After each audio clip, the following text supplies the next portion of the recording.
Good day, first of all, travellers, and welcome back. Today I am at Herculaneum, otherwise known as the Ercolano ruins. There's two things in this video: A, the ruins, but also I'm going to tell you a bit of a story later on which explains why I'm not in the best of moods today. Keep watching.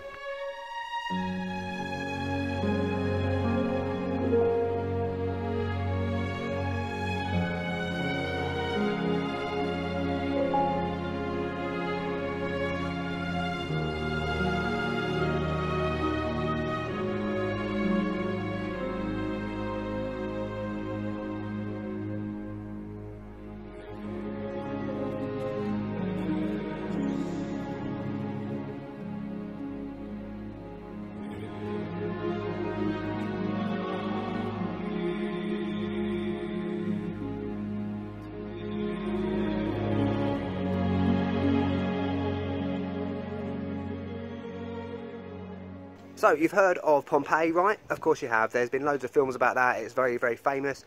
Herculaneum is an area which people don't seem to know about as much as Pompeii. Before we go down, I'll tell you a little bit about it. So in 79 AD, along with Pompeii, this town was destroyed by the eruption of Mount Vesuvius, which you can see in the background there. The site here is significantly smaller than Pompeii. This is largely because the people that now live in the area, the Ercolano commune, understandably don't want their whole area to be excavated. In terms of price, this costs €11 to get in. If you are under 18, it's free, and if you're between 18 and 24, you can get a reduction to €5.50 if you have your passport with you.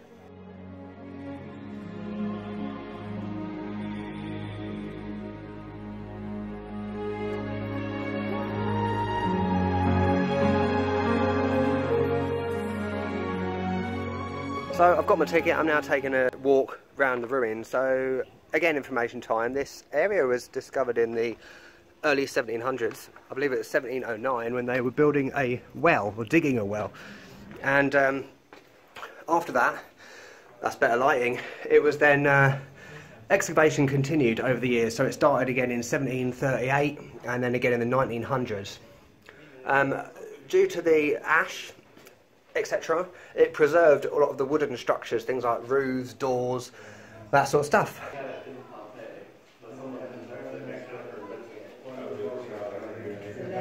So it is really interesting because, look, you can touch walls, etc., that were buried for hundreds of years, which is quite cool. The really disappointing thing, which is one reason I hate tourist traps like this, yes, it is a tourist trap, I'm going to go on the record and say it.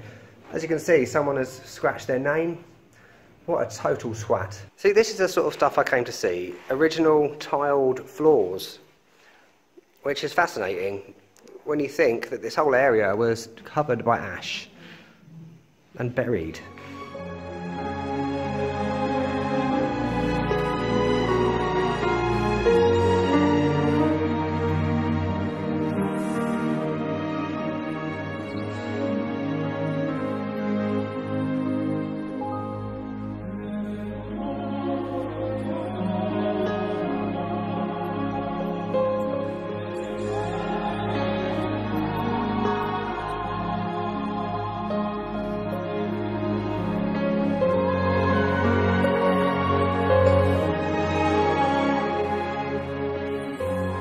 So just to give you an idea of just how deep this is, Herculaneum, in terms of how deep it was excavated. Look up there, that little bit where the people are, that's where the entrance is, that's where you come in. So you come all the way down here to Herculaneum. Right, it might seem like I'm not exactly enamoured with this place. To be honest, it's not that amazing. But there are some things that are pretty cool. Down there you've got some sort of large pot of some kind, and these things, I'm not sure what these are. Answers on a postcard. If you can tell me what they are. Are they toilets? Are they a cooking area? I don't know. Okay, this bit that I've just been in, very impressive actually. I couldn't talk when I was there because there were just people everywhere and bleh.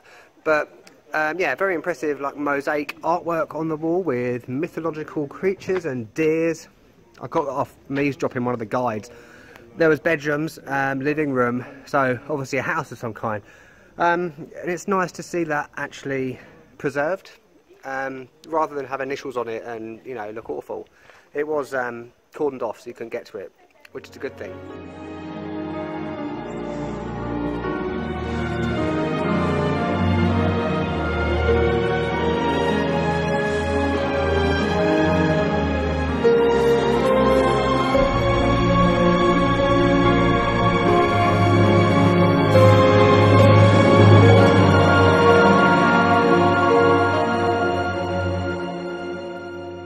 coming to the end now of our little tour around Herculaneum.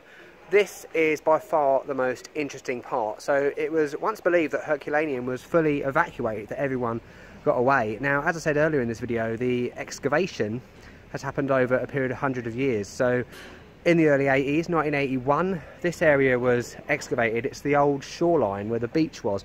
And in those rooms, which I'm going to show you now, are countless skeletons, human skeletons. So over 300 people were believed to have come down here to, I believe, to escape from the eruption. And words can't really describe it. It's one of those things we just have to come here and experience. It's quite scary to think, you know, all these lives ended when this happened, and that's where they are now. So that's all I can say on the matter, to be honest. So I'm now leaving Herculaneum up this horrific flight of stairs. What's my opinion of Herculaneum? I'll give you it straight. So you probably gathered from most of this video I wasn't particularly overwhelmed by it, but that end part definitely made my day in a strange kind of way. It definitely made it worthwhile coming here. Next up, I'm going to go to my hostel and tell you the little story from earlier. Let's go. So I'm now back at my hostel. That's it, Eco Hostel Floreale. I'm a bit of a distance away from it in case anyone hears me doing this. So I've stayed in a lot of hostels in my time, as you can probably imagine. Some of them have been fantastic, out of this world, and some of them have been horrendous. But I've never had the experience that I had here yesterday. To cut a long story short, when I arrived, I was greeted by a female owner. She was absolutely fantastic, very helpful, welcoming and friendly, that sort of thing. She gave me a key, which, to be honest, when you come to a hostel and they give you a key, you assume it's for the room, which it was. I then went out. A few hours later, I came back from the shops and went to enter again. So I pressed the buzzer, which I did when I first got here. Little did I know that actually the key that she gave me also opens that gate. I opened the door to be greeted by a foul-mouthed, aggressive, threatening, intimidating Italian man, who I'm assuming is the other owner, shouting and swearing at me, told me to fuck off, told me that I was a problem. Due to this triggered me because I do have a short temper, and I exploded at him as well. The only reason I didn't get into a punch-up with him because there were police right here outside the hostel dealing with something else, so I didn't particularly want to get arrested. And this is the best bit. I've gone out today. I left my key on the table this morning when I was having breakfast. So now I've got to get in using the buzzer again. Let's see what happens.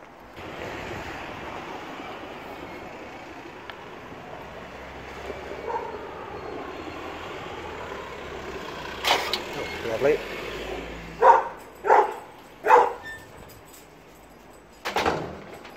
So the good thing is I made it back to my room, and look, I've got my key. So this time the bloke was nowhere to be seen. It was the nice woman at the desk, and luckily someone handed in my key, so I didn't get a foul-mouthed load of abuse. And you know, half of me was hoping for that guy to be there so I could show you in this video and potentially get into a punch-up. So all in all, you know, if you want to run a hostel, you're in the service industry. I am your guest. You should offer a service and deliver a service, not shout and scream at people and tell them to fuck off. So all I can say is look out for my TripAdvisor review for this shitty hostel. If you've enjoyed having a look around Herculaneum, make sure you do a like, leave a comment. Why don't you tell me about your awful hostel experience? I'd love to know some more horrendous stories from hostels all over the world. And I've said it before, don't forget to subscribe. I'll catch you later.